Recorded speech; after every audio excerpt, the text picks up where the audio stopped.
রথের পরের দিন দুপুরবেলা কি মন হলো শুয়ে থাকতে থাকতে যে ঘুরতে যাবো, চো রেডি হয়ে আমরা বেরিয়ে পড়লাম ঘুরতে।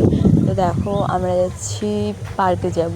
অনেক দিন পার্কে যাওয়া হয়নি, তো মনে হলো পার্কে যাই। তো আমরা পার্কের জন্য রেডি হয়ে পুরো বেরিয়ে পড়েছি। তো দেখো মহানাদের এটা পার্ক। তো কে করে এসেছো কমেন্ট করে বলবে।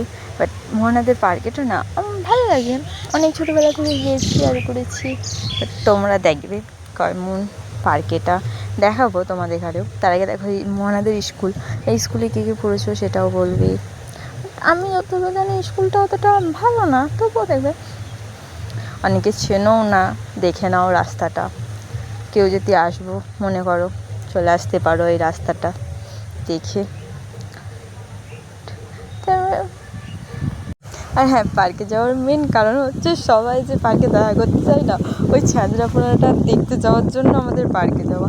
মানে অনেককে বিরক্ত করে, আবার অনেক চেনা জানা দেখাও যায়, চেনা জানা মানুষ থাকে, অনেকে পাড়ার কেউ হয়, কেউ কুটুম জনকার হয়, ওই জন্য দেখার জন্য পার্কে যাওয়া। বাট পার্কেরটা ভেতরটা হেবি সুন্দর ছিল, একটুখানি দেখে নাও তোমরা, তারপরে বাকিটা আমি দেখাচ্ছি পরে।